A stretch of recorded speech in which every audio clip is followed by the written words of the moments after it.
Everything is Awesome is part of Courts and Parts, a podcast network featuring pop culture, TV, movie, and geek podcasts. Check out some of our other shows, like TV Ate My Brain, Let's Chat with Revelin Friends, and Podstalgic at courtsandparts.com.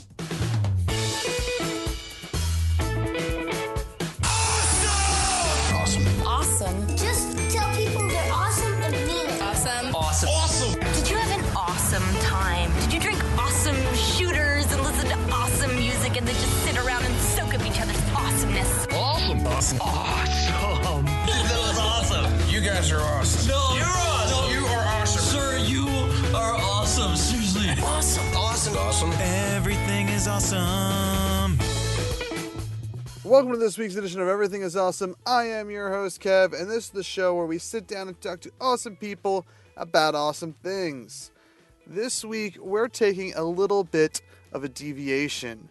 Before we get to what deviation we're taking, why we're taking it, let's take care of some business. You can follow Everything is Awesome on Twitter at RealAwesomePod. We're on Facebook.com/RealAwesomePod. We're also on Awesome Podcast at Instagram as well. You can find us on awesomepodcast.com, on coretemparts.com. We're part of the Core Temp Arts podcast network. And a few things that you could do to help support this show. The biggest helpful thing that you can do for us is leaving a 5-star review on iTunes. You go to iTunes, you can leave a review for podcasts, and those 5-star reviews add up to help get us featured on iTunes, move us up in the rank, and get more people listening to this show so that we can do cooler and bigger things. We have a new review that I would like to share with everybody. This is from Roy Burton. This podcast is awesome. I love good conversation, and Everything is Awesome gives me what I'm looking for every week. The diversity in guests is great, and the show is enjoyable to listen to. Check it out. Thanks, Roy. Thanks for sharing your review. Thanks for, helping spread the good word of Everything is Awesome. And it's reasons like that we can do live shows like we're doing on June 4th. June 4th, 2017, at Amalgam Comics and Coffee House on 2578 Frankfurt Ave in Philadelphia, PA 19125. We're going to be part of the unofficial Wizard World After Party from 4 to 6. We go on 5 to 6. From 4 to 5 is A Quest for Magic and Steel. From 5 to 6, it's Everything is Awesome. We have a special guest that we're teasing. We're not announcing yet. We also have, and I hope I'm pronouncing your last name right, buddy. Brian Guai is going to be in the house to perform some stand-up for us. Local Philadelphia comedian. We're going to be sitting down and chatting about Wizard World. Mike is going to be at Wizard World every single day. He has a table, so we're going to chat with him about Wizard World and his experience there, and just talk about the awesomeness that is Wizard World before we get into trivia, of course, and some other things that we have planned. So make sure you check it out. June 4th from 4 to 6 p.m., the unofficial Wizard World After Party featuring A Quest for Magic and Steel and Everything is Awesome at Amalgam Comics and Coffee House on Frankfurt Ave in Philadelphia, PA. That being said, there's other ways that you can support this show. Word of mouth recommendations are just as good as reviews. You tell more people about it, put it on while you're in the car with somebody else. That's great. If you happen to enjoy us enough to support us monetarily, you can go to patreon.com/thatentertains. Patreon.com is a great way to show your support to artists, whether they are podcasters or comedians or actual artists who make comic books and stuff like that, or a plethora of other creative people that are out there. For as little as $1 a month, you can pledge to That's Entertainment, which is the home of Everything is Awesome, and That's Entertainment Podcast Network, and all the things that we do under the Crude Humor Studios banner. That Patreon takes care of it, and $1 a month is not much. $12 a year, bro. Hashtag that. Means the world to us if you could support. If not, like I said, iTunes and word of mouth recommendations are honestly the preferred method. I'd rather you give a 5-star review than give $1 a month. That being said, I'll also take your money. I'm not above it. Anyway, this week's show, I was editing the interview that I did with Dylan Jacobson. And that was supposed to come out today, in fact. And then news broke of the death of a celebrity, Michael Parks. You may not know him by name, but you know him. He's been in a lot of movies. He's been in his, oh God, I think 50-plus year acting career, has been in over 100 TV and film credits. And I am kind of disappointed in myself that I haven't explored some of those credits beyond and what I had thought was my first experience with him in Red State and then again in Tusk. But I've actually, the first time I saw him was in Kill Bill Volume 1 and Volume 2. Unfortunately, as of this recording, I honestly do not remember his performances in the Kill Bill movies. I've only seen those movies once. I will definitely be going back to rewatch them soon, though. However, I can speak of Michael Parks, the Kevin Smith era of Michael Parks, and in Red State and in Tusk. What we're going to do, what I did while I was editing the Dylan Jacobson interview, is I put that to the side. Because I knew that in the vault of podcasting that I have done in the last 9 years and 11 months is a conversation that Garrett and I had about Red State. So I wanted to dig that up, edit out the parts that weren't necessarily part of the conversation that are important. And I listened to it, and there is, about a good, I think 40 minutes, maybe 48-minute chunk of podcasting where him and I are discussing Red State. And I could have cut that down and pared it down to just the parts where we talked about Michael Parks. But honestly, even though we don't blatantly say it, at least on my end, I'm listening to myself to a baby Kev from 2011 talking to baby Garrett Smith about a movie that they had just seen 2 nights earlier at Radio City Music Hall, Red State. And, my opinion on that movie has changed since then. And you're going to hear that later in the audio when I cut in the audio from the very first episode of Everything is Awesome, where I had Garrett as my guest, and we briefly talk about Red State and Tusk again. But Baby Kev in 2011 had mixed reactions about that film, and ultimately, after viewing it a few more times, I really do love that movie, and I'm going to watch that movie tonight. I'm going to watch that movie tonight so that I can just soak in Michael Parks, and that's something that you hear me discuss over the course of 40 minutes or so with Garrett, is Red State and what we thought of that movie when we saw it at Radio City Music Hall at the premiere of the Red State tour.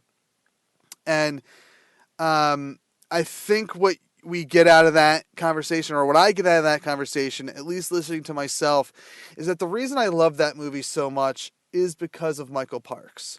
Michael Parks' performance in that movie is just outstanding. It's what makes Act 2, if not Act 2 and Act 3, of that movie so wonderful. His performance outshines that of, I think, almost everyone else in that movie, except for maybe John Goodman. Him and John Goodman go toe-to-toe performance-wise in Red State. So I wanted to... that's the only thing I have on audio that really kind of sums up Michael Parks as an actor, but I did want to include this pre-intro to discuss Michael Parks. And if you're unfamiliar with Michael Parks, I want you to go back and probably go to From Dusk Till Dawn. That's what I'm going to do after I watch Red State. And I'm only going to go watch Red State first, is because that's my first experience with him. But after that, I'm going to go back and watch From Dusk Till Dawn. And from all accounts, from what I've read, from what I've heard, that's the movie that kind of established Michael Parks as a character actor. He's been in several Quentin movies since then, like Kill Bill, Volume 1 and 2. He's been in Kevin Smith movies. He's been in a plethora of movies. He is such a talent, a big bucket of win, as Kevin Smith would say.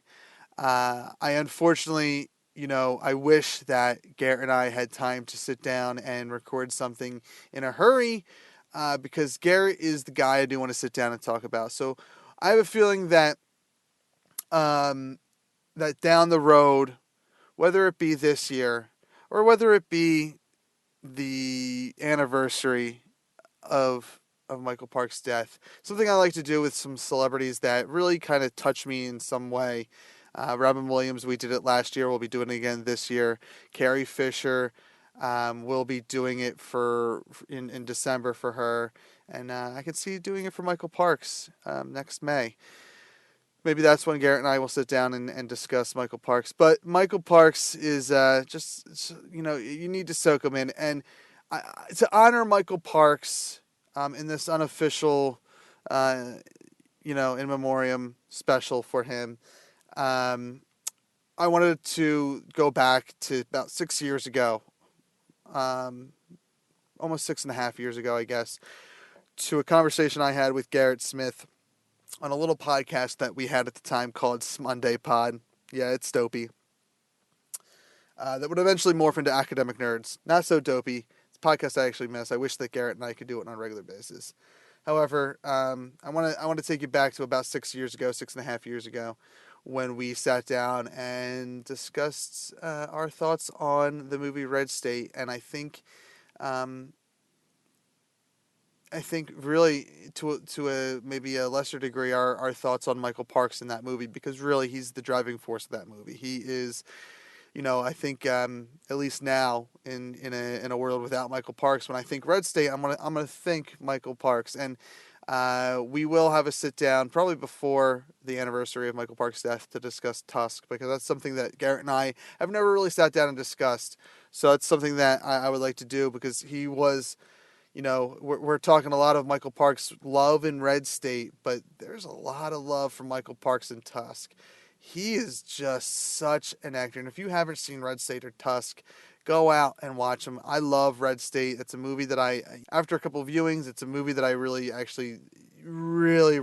It is very thought-provoking. It is a really interesting movie.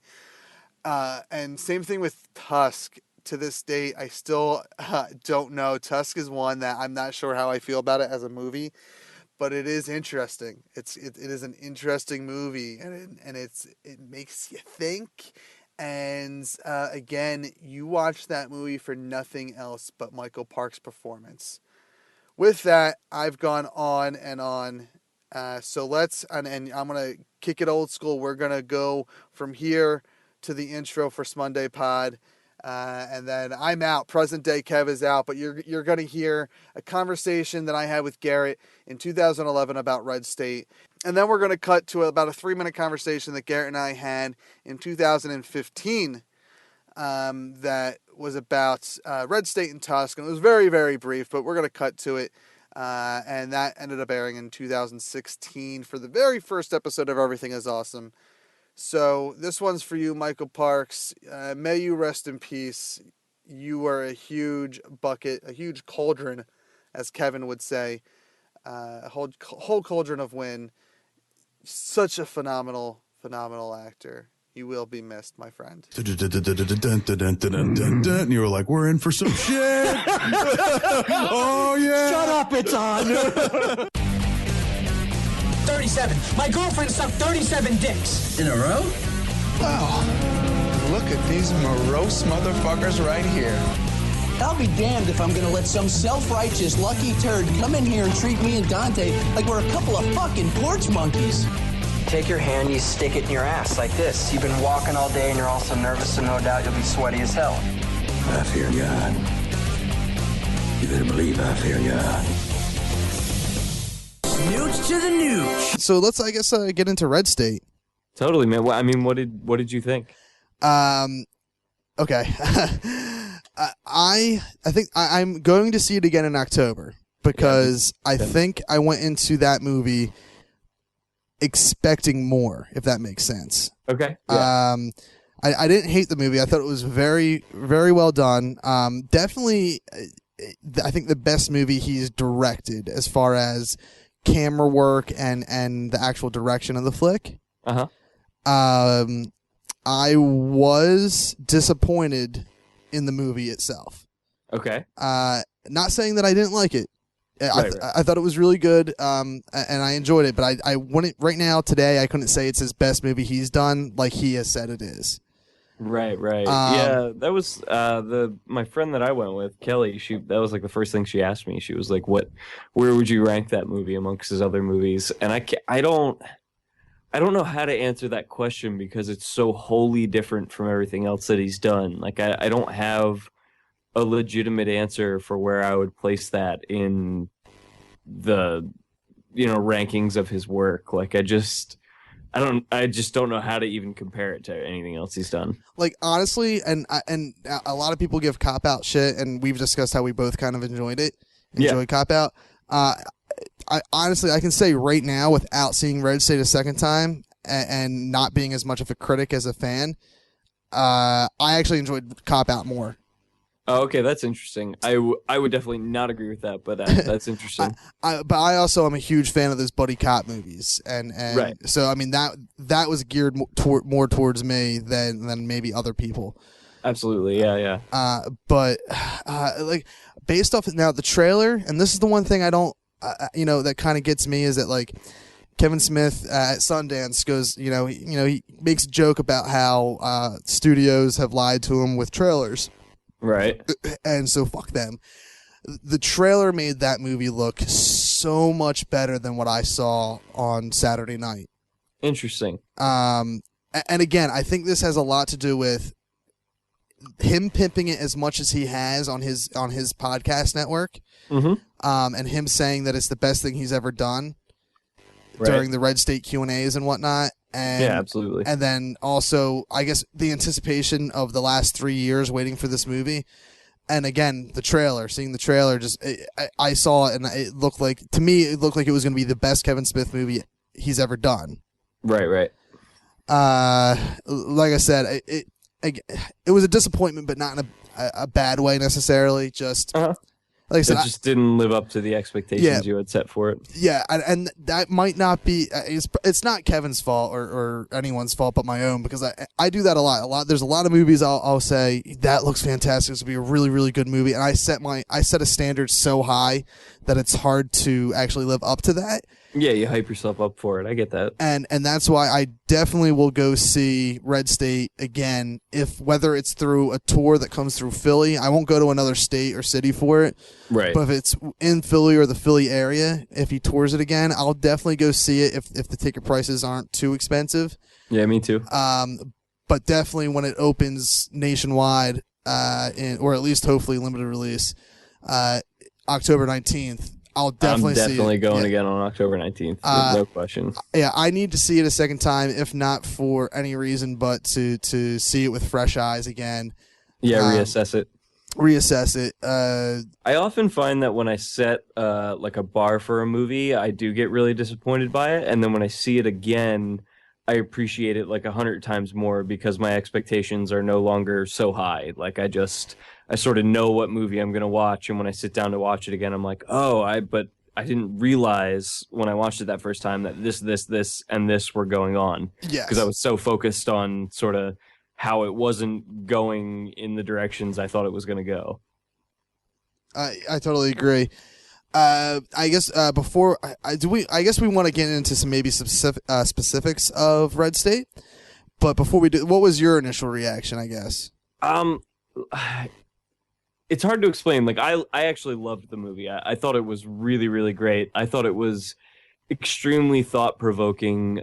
Kelly and I were still talking about it up to like an hour ago, before you and I started recording this. I just thought there was so many interesting scenes in the movie that really made me think about a lot of different things. He really addressed a lot of things, but to me what was so interesting about it was it's essentially a series of moral dilemmas set in front of each of the characters that they have to make a choice about, and it's just a series of these choices being made that lead you further and further down the rabbit hole that is the story of this movie.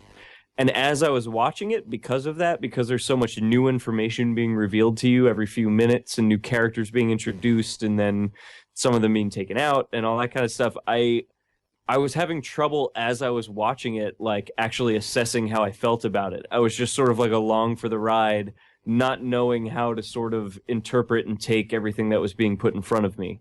I was almost kind of lost in the chaos. But once it was over and I started thinking about it more and talking more with Kelly about what we saw and what it meant and the different issues that were addressed, I realized it was just sort of this really interesting, important movie that sort of actually has something to say. Like something that she brought up to me that I thought was really interesting was a lot of movies today sort of try to allow the audience to decide how they feel about the subject matter that's presented. And Red State is not like that. It doesn't shove its message down your throat, but it has a very specific perspective on what it's showing you and almost kind of tells you how to feel about it.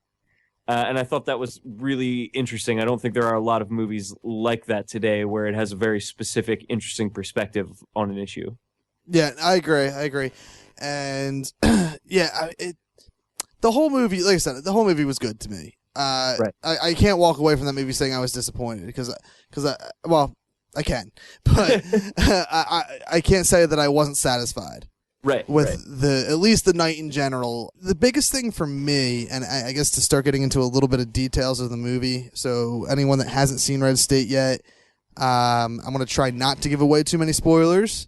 Yeah, I'm going to do the same because I think it would be a shame to go into this movie knowing what you're about to get. I think that is one of the beauties of this movie. Yes, because if you look at if you look at the trailer and you watch the trailer and you're like, wow, this looks like a really good movie, you can still say that and think that, but based off that trailer, you don't know what's going to happen. Yeah, you have no idea what's coming. At every turn, just when you think you might know where the story is about to go, it goes somewhere else. Or you're presented with something that you're just like, holy fuck, like it's either going left or right, and I don't know where it's going until the moment that it actually takes that turn.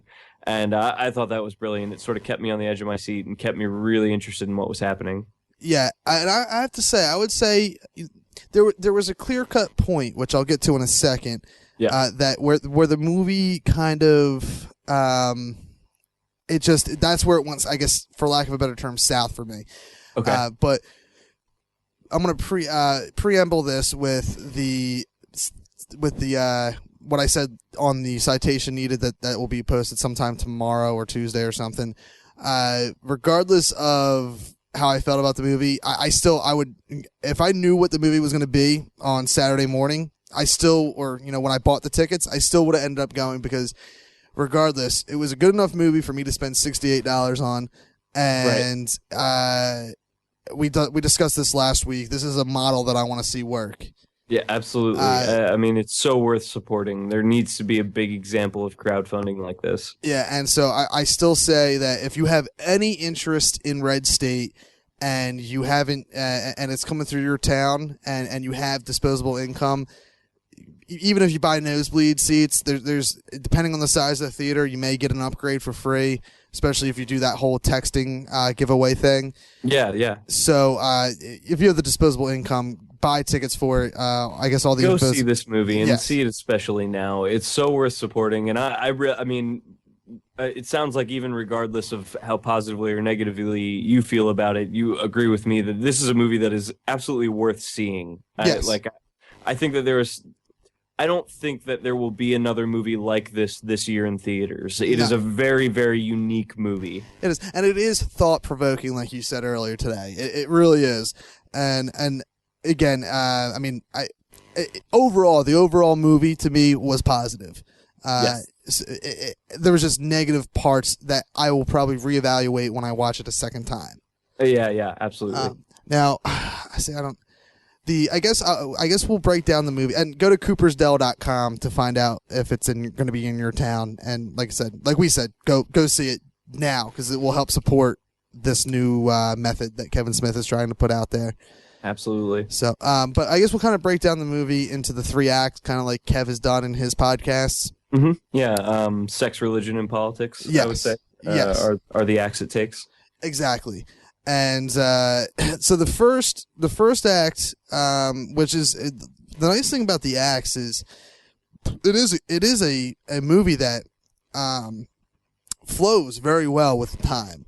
I agree. I think it really just sort of breezes by and keeps this momentum almost from the get-go. Like it just sort of breaks out the box running and keeps on going without losing its momentum. Yeah, and that's a movie that is, I guess, from start to end credits is about 97 minutes.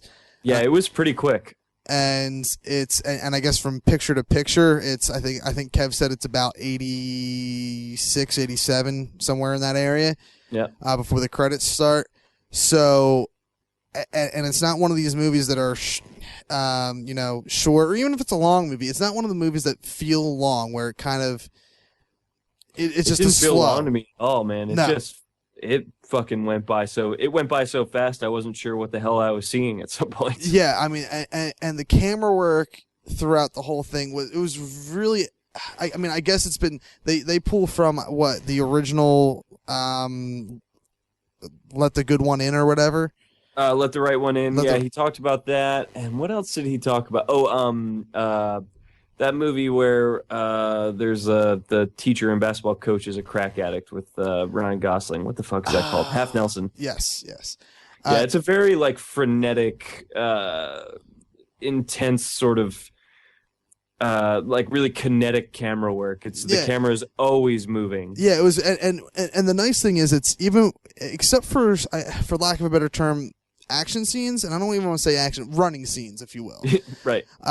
So in a lot of the scenes where in a typical Kevin Smith movie, that there's dialogue and the camera would be steady and not shaky or moving or anything. Very static and stationary. Yes, it was in those scenes. There was only a slight movement that I noticed, which I thought was awesome because that way it wasn't going from static and steady to shaky and right. Yeah, absolutely. So like I said, I got to say that this is definitely, and I said it earlier tonight, definitely the best visually done camera work and director wise, best movie he's done that way.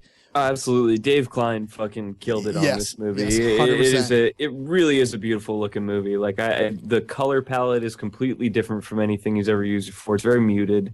The camera is always moving. The characters on the screen are always moving. It's there's just something so there's like an energy in this movie that I don't want to say his other movies lack, but that are noticeably missing from his other movies once you've seen this. Yes.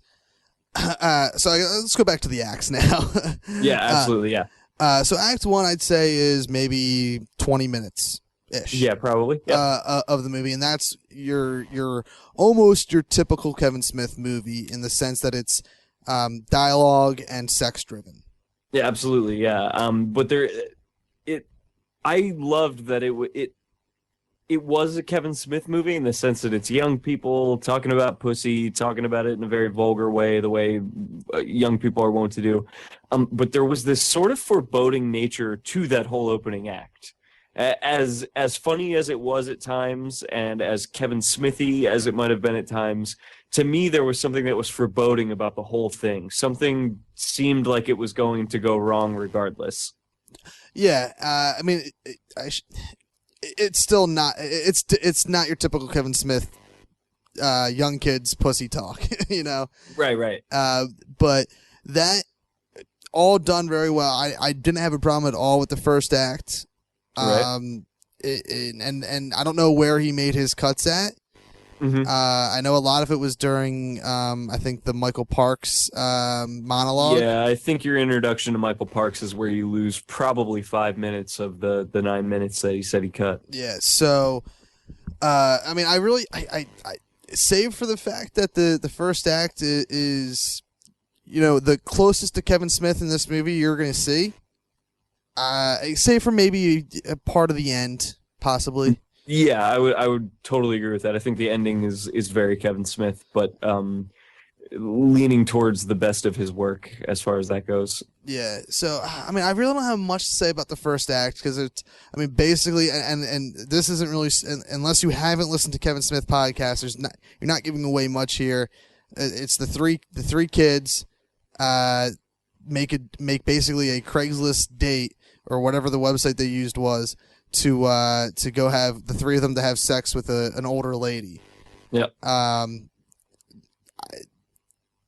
I'll say about that first act, one thing that I really enjoyed, and again, without getting into spoilers, is Stephen Root's storyline, his character storyline, the head police officer there. Yes, the sheriff. Yeah, I thought his storyline was really interesting. I thought he had a really, really powerful moment, a really powerful scene in that first act. It was an issue that the movie talks about, but doesn't address in the way that specific scene addresses. Exactly. And I thought it was beautiful that the movie took the time to address that specific aspect of an issue. I'm willing to say that his strongest scene, I think, was in what I would say was Act 2. Okay. When basically he gets there's a call for backup that goes through to him. Yes. That I think was his strongest scene because I mean I don't know really how to say it without giving away a spoiler, but so I won't. But yeah, right. I know exactly what you're talking about though, and I agree that was a great scene. That was a strong scene. And yeah, I mean his storyline for as little as it was awesome. Right. And this is basically Act 2 kind of starts maybe a couple minutes before that scene we're talking about, where, and again, this isn't, I think this has been talked about on other Kevin Smith podcasts. So when basically the kids now have been kidnapped by the church. Yes. Yep. And I think that's probably as far as we'll say as to what happens in the church. Yes. But that whole second act gives you so much to think and talk about. I mean, you get that second act is centered on Michael Parks and his performance, and it truly is like as it was happening. It's a really beautiful performance. As it was happening, I wasn't sure what to do with it at first. I didn't know how to feel about it. I didn't know. Before you understand the perspective of the people in the church, it's hard to interpret what's happening in the church.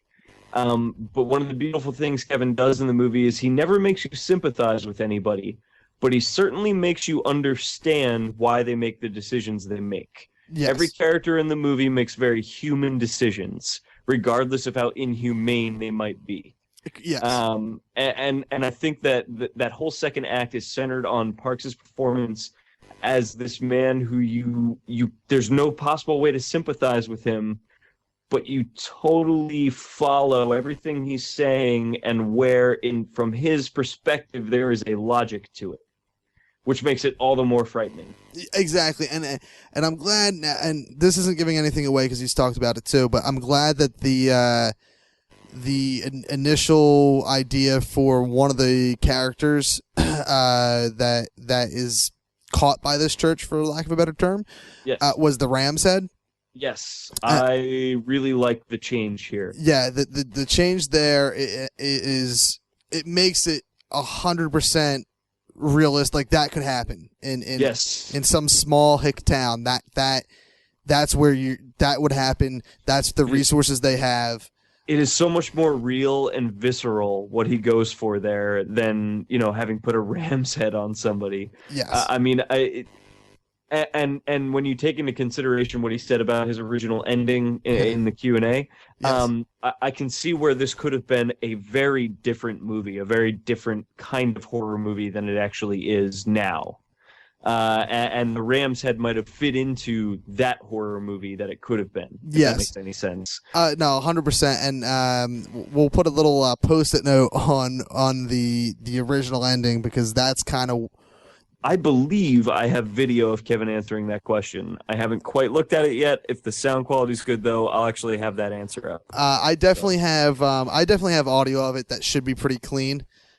So we whether it's on your blog, which is you actually have a domain now, right? Yes, I am. I looked at thetrap.com.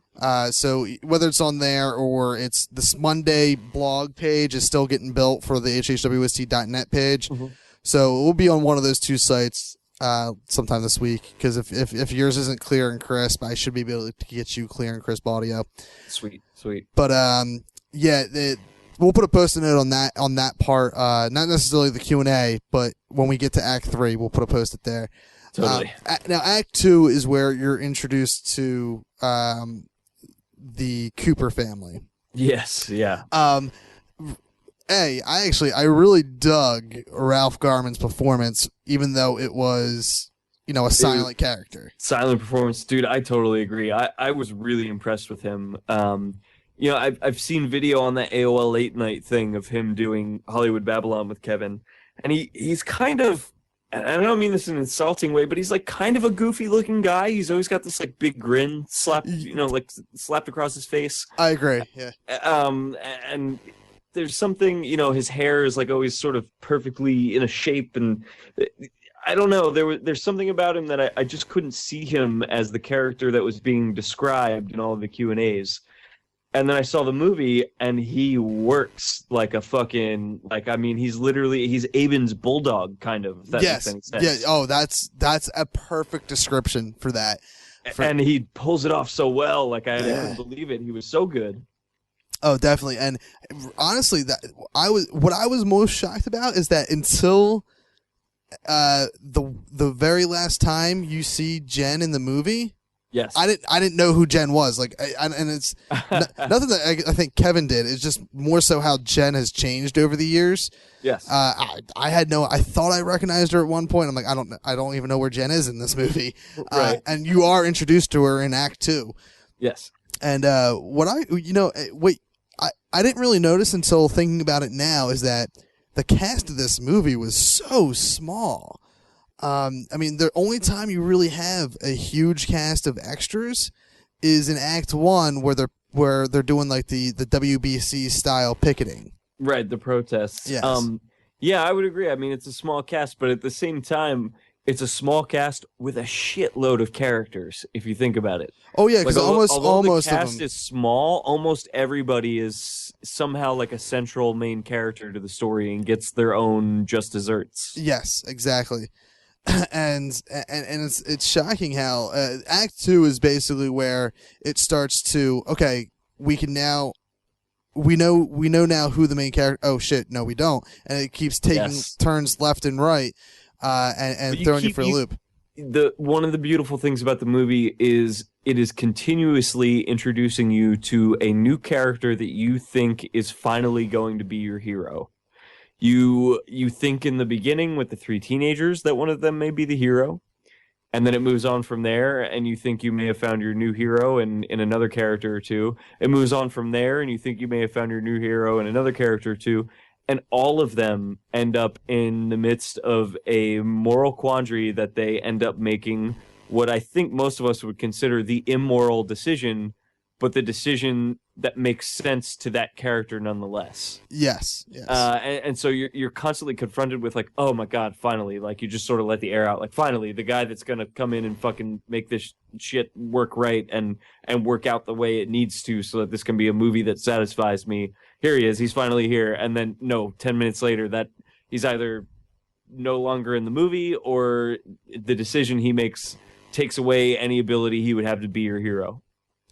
Yeah, and yes, and just Act 2 definitely was for me. I mean, up to Act 2, I enjoyed every bit of the movie. I was excited in Act 2.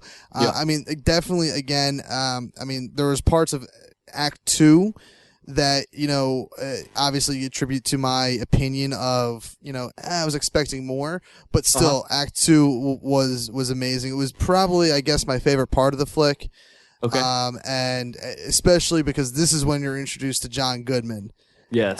Who I love as an actor from watching him as a kid on Roseanne. Absolutely. And definitely from the Big Lebowski or whatever the movie was called. Love that guy. and you know, it's been talked about on the podcast before, and it was discussed in the Q&A about how much of an awesome actor he is, that he'll be his own stand-in. And yes, I mean, absolutely. He just seems like a stand-up guy, and he was so classy, dude. The whole night, yes, like just a classy motherfucker. And in the movie, just amazing. Like, you know, him and Parks really stole that show. Absolutely. I'm going to go out on a limb, and as much as Kevin wants to talk about Parks' performance and how amazing Parks is, and he absolutely was, I'm gonna say it. Like, I loved John Goodman in this movie. He fucking stole the whole movie for me. I thought he was phenomenal in this movie. And for me, it was that was the one actor that I'm like, I can't believe he is in a Kevin Smith movie, regardless of what the movie is. Yes. But and not because I think John Goodman thinks he's too big for it, because I mean, I don't think he is. It's just he's a guy who I don't imagine working with Kevin Smith. I agree with you. There not that there would be a conflict of interest between the two of them or anything, but it just, I don't, for some reason that doesn't compute to me necessarily. But then when you see them together and when you see them interact with each other and stuff, it does make sense. And when you think about it long enough, it makes sense. But on face value, you're just like, no, John Goodman's a classic actor. Kevin Smith makes dick and fart jokes a lot. Yeah, and Goodman just, you know what, you gotta love an actor that sees a script and he doesn't do it for the money. He does it because it's an awesome, what he thinks is an awesome movie. Yep. And so that was very cool. I mean, I guess there's not much more we can really say about Act 2 without giving anything away. Right. No, I think we should probably just leave it at that. That it's the introduction to the Cooper family, and that is full of just excellent performances and interesting, odd, thought-provoking scenes that are going to kind of weird you out, but you know, I would get you talking about things when you leave the theater. Yeah, I would say that the two big scenes in Act 2, just to touch one last thing in Act 2, is Park's introduction. Yes. Was an amazing scene, and probably a fantastic. Yeah, I mean, that's probably a third of Act 2. Yes. Is that scene. I would say 10 to 15 minutes of the movie take place right there in that scene. Yes. And such a good performance and such a good scene. That one line that was always like, that's what ended the trailer. Yes. Do I fear God? You better believe I fear God. For whatever reason, that didn't hit me as much in the movie as it did in the trailer. I agree. He pulled that line out in a very specific way so that it has a big impact in the trailer, but it's almost a little more common conversation in the movie. Yes. But that is sort of what makes his character so horrifying, and I think Kevin has described him this way before, is what's coming out of his mouth is clearly hate speech. Everything that he's saying is clearly hate speech. But he's saying it in a way that seems loving, in a way that seems like it's coming from a place of love. Yeah, and that's what makes it so terrifying, the way you almost understand how these people could be fooled by somebody like this. It was maybe disgusting is the wrong word, but it was almost disgusting at how human Aben Cooper is in that scene. So absolutely. It's because, I mean, unless you know nothing about Red State going into that movie, yes. Which if you're listening to this show or you went to go see Red State before October 19th, you clearly know something about that movie. Mm-hmm. So if you know nothing about that movie and you walk in, it's just like, wow. Yeah, and there's a charisma to him that I imagine if you did not know what this movie was about, the first, I would say, 2 to 5 minutes of that scene, he doesn't quite get into anything that off base or off center. He spends a lot of that time interacting with his grandchildren, the younger children around. And there's clearly something weird happening in that scene regardless, so you're going to feel a little off about him. But because of the way he interacts with those young children in the first 2 to 5 minutes of that scene, if you didn't know anything about that movie, I could totally imagine you not knowing how to feel about his character in any way, shape, or form, not knowing whether to like him or to hate him or what exactly it is that he's saying or what his agenda is. Yeah, because he's like dancing and having a good time and he's joking around, and it's just he's encouraging the kids. He's trying to make them feel smart. He's doing all these great grandfatherly like things. Yeah, but that, like I said, that and the other scene that we talked about earlier with what was it, Steve something? What was his name? Steve something. Steve? I don't know. Maybe it's not Steve. the sheriff. Oh God, yeah, Stephen Root. Stephen Root. That scene, which is much shorter than the Michael Park scene, but Yes. that was the other strong top 5 scene of the movie. I agree. I loved that whole. I loved the lead up to that scene as well. Yes, so with good. his deputy. I thought that whole sequence. We'll call it the fence sequence where they're at the fence together. Was so well written and so well performed across the board. The 3 actors that sort of take up the central part of that scene, like, just pull it off so fucking well. Yeah, and that's, I mean, that fence scene, that fence sequence is where, like, I was like, okay, my heart was racing. Like, I'm like, yes. I'm like, there's something's gonna happen, and that was one of the few times that my heart was racing in that movie. I won't lie when I say my heart didn't race too much. I laughed a lot more in that movie than I thought I was going to. I would agree with that. I still don't think I would call it a comedy. If anything, maybe like some sort of black satire. Yes, yes. Not a comedy by any stretch of the means, but there is satire in that movie that makes you chuckle. Yeah, absolutely. I mean, in the long run, I almost feel like I'm going to, down the road, look at this as some sort of black comedy. And I don't even think I would ever consider it a black comedy, but there's a part of me that just wanted to laugh through the whole movie. Yeah, because it was sort of a brilliant satire in a way. And you know, I think that had, I mean, I would like to be I can't wait to see this movie on October 19th when it's in a theater with more than just Kevin Smith fans. Absolutely. Because a lot of that laughter is based off the fact that we know him and we know his sense of humor. We understand where he's coming from with a lot of that stuff. So to see that flick in a room full of non-Kevin Smith fans would be real interesting to see if you get the laughs, the applause, and the like, oh, what the hell is going on moments that we got on Saturday night. Like, I mean, speaking of that, just really quick, like, I thought the audience was incredible at this show. They laughed at the right parts. They gasped at the right parts. They were surprised at the right parts. Like, they cheered at the right parts. It was, I can imagine Kevin must have just been so ecstatic about the response to the movie in this theater. And like you, because of it, knowing that most of them probably are Kevin fans there, I am very interested to see how this plays in front of a general audience, as opposed to his audience. Yeah, I mean, it's a shame that it's going to be 7 months away almost. Yes. But it'll allow me to go in fresh. Yeah, exactly. I'm excited about that. Yeah, and that, like I said, I think, and obviously on sometime in that week of October 19th when we do a show, we'll revisit this, and if not before then, but definitely revisit it then, and we can be a lot more spoiler totally and dissect it even more. I agree. Do you want to sort of jump to the third act here and just sort of give a brief talk about where it sounds like that's where your problems are with the movie in the third act? Act 3 done very well up to, well, even up to the point that I had a problem. That part was done well as well. The big thing is going back to where we put that post-it where it's been talked about in the Q&A from that night and also in other podcasts. There was a different ending originally written. Yes. And without giving anything away, there's a clear-cut scene in that movie. Yes. And I guess we can say this without giving anything away, really, the standoff, if you will. Yes, absolutely. I did a little podcast earlier with the girl I went with, and I called it a Jack Locke moment. Okay.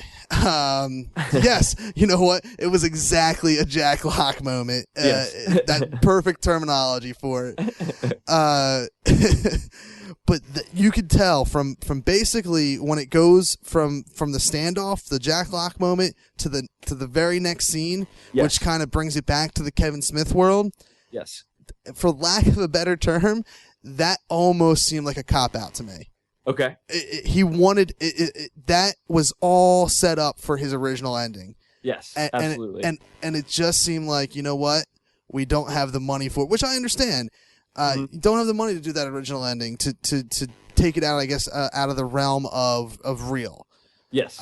Is what that I guess we can say without really spoiling anything. Would be the original ending. Yes, yeah. the original ending was supposed to take it out of the realm of real, which Yes. a lot of that was based off of a dare from Malcolm. Mm-hmm. Yep. And I would like to see what that ending would have turned out to be, because I think that would have flowed better than what we got. I am going to kind of agree with a lot of what you're saying and kind of disagree with some of what you're saying. I think his original ending for the movie would have actually made the movie itself as a whole less effective, because it would have taken it out of the realm of reality. I think if he had gone that far and taken it out of everything before it is so real and sort of predicated on the idea that, like I said, to me what was most interesting is the movie is a series of moral dilemmas set in front of a series of different characters. And you sort of are given the different justifications for why they would make the decisions they make at all those different junctures. I think that works because they're all very human and very humanized in the story. And if in the end you had taken it out of reality, you would have lost all of the humanity that you had set up in the rest of the movie. It would have made everything that came before it seem ridiculous, whereas because of the ending it has, because it stays in that realm of reality, these things aren't ridiculous. These things are very human decisions. These people are very human, and they are acting and reacting in very human ways. If you would have taken it out of the realm of reality, to me, you would have kind of taken away that aspect of the movie with it. And I do agree with that, and I'm not saying that. I guess I shouldn't say that I think the taking it out of the realm of reality would have been the better ending. It just the where the cut, I guess. Yes. It seemed more unnatural as far as the flow of the movie is concerned. I can kind of agree with you on that, and I think. To be honest with you, I think I personally would rather see the alternate ending, because I like totally ridiculous shit like that. Like, I love ridiculous shit like that in movies, and I think it really would have given a really awesome, interesting, mind-blowing ending to this movie. And to kind of fast forward to the Q&A real quick, I love the fact that someone asked about Ben Affleck playing the role of an angel.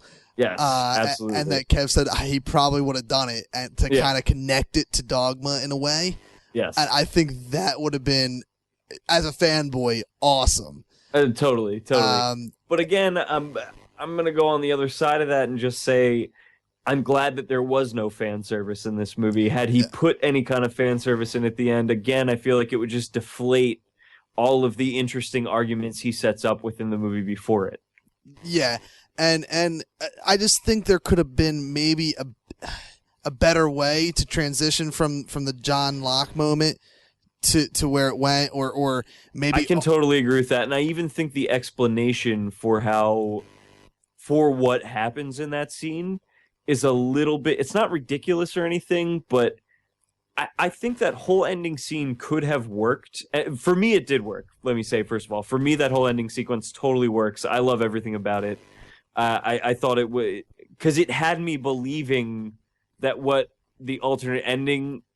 happens in the alternate ending was actually happening. Yes. There was a minute where I was just like, holy fuck, is that really where this movie is going? Yeah. And again, I don't know. The ending worked for me to a degree. It's the way it was done seemed like a cop-out. But that I can kind of agree with, because that's where I was going with that. That I can kind of agree with in the way that the explanation for what actually happened is not necessarily ridiculous. I could see it still happening in the real world, but it doesn't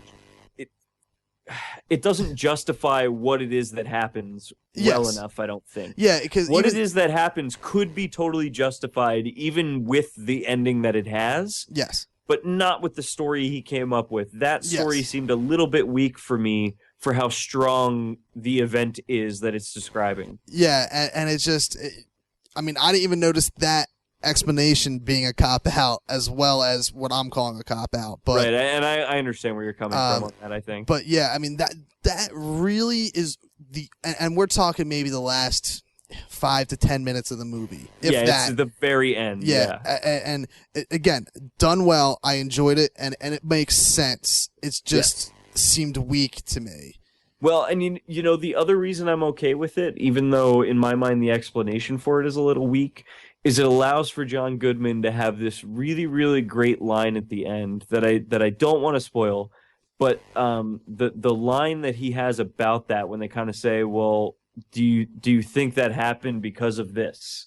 They say that to him, and he has this great response that sheds a whole new light on one of the central questions of the movie, which is kind of, does God exist, and if so, is he a fucking maniac? Yeah, you know what I mean? Yeah.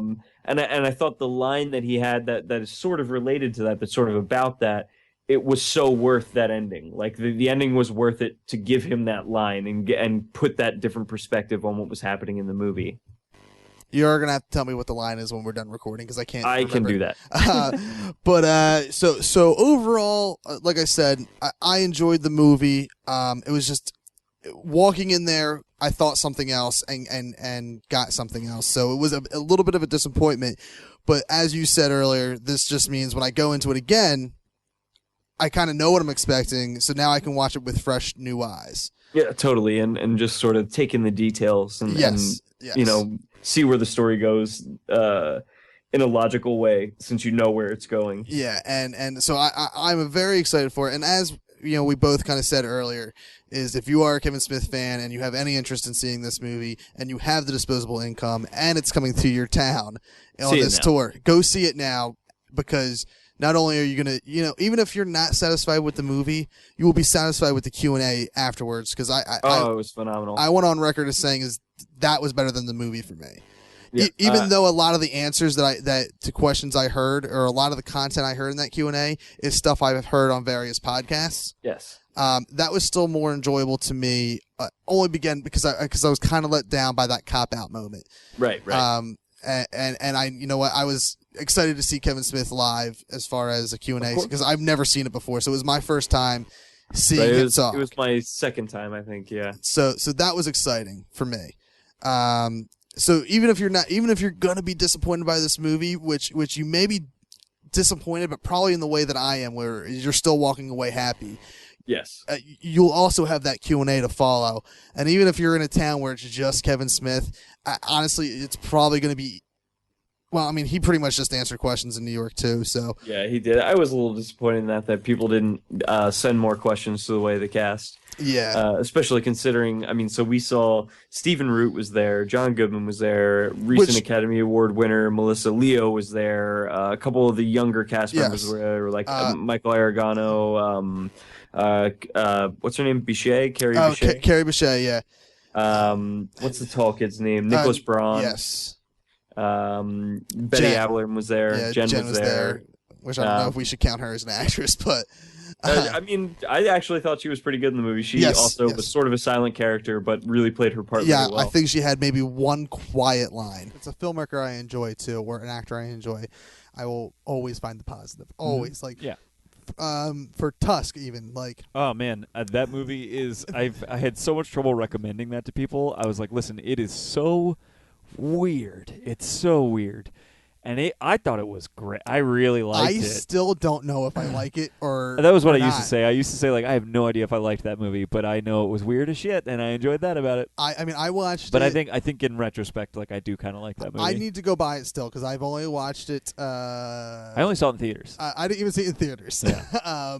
But that's nothing against Kevin Smith. I just don't go see movies in theaters anymore. Yep.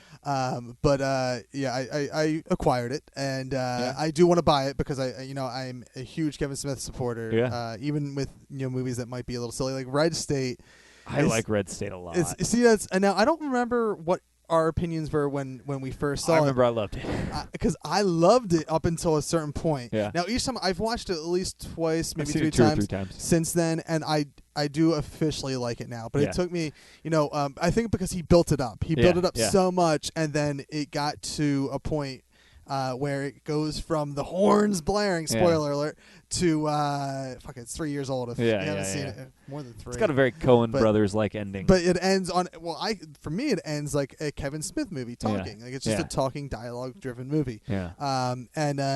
I wish he had the money to do a bigger ending. Yeah. Because I think that's what that was. Yeah. And I mean he's joked at that Q&A. Oh yeah, you saw it. I posted that thing. Yeah. I was the first person to I think get that news out into the world. I posted a clip of Kevin talking at the premiere of Red State, which I went to see. I was there too. I was at the. Oh right, yeah. I forgot that we were both there together. Well, like not together, but we were both there. Yeah. Yeah. We easily could have. That's totally. when I met. I had to remember because Jen and I love Impractical Jokers. Yeah, yeah. And you got to hang out with them, and I missed it. Yeah, I went to the bar, and hang out very loosely, but I had to remind Jen that we know Q. Like, I mean, I say that. Like, we said hi to him. We exchanged pleasantries. Yes. Very friendly. This was when I think he was still a firefighter, so like he had no beard. Brian Johnson was there. Very friendly. Like everyone, that whole gang is all very friendly. I've met Ming before, and he's like a super friendly dude. He's super social. Guy. Yeah. But I like Red State. I think Red State is really interesting and pretty good. It took me a while better to than go Tusk, aboard. I think. I would agree with that. Yeah. Tusk is just weird as strange. hell, and I love that it's so weird and committed to its weirdness. I need to see it again. What I love about it is that, and this is all because of Kevin Smith, but it takes podcasting seriously, and it was the first thing in traditional media to kind of take it seriously. I think so. Thank you for listening to the Court Arts Podcast Network. To listen to more Court Arts shows, visit courtemparts.com.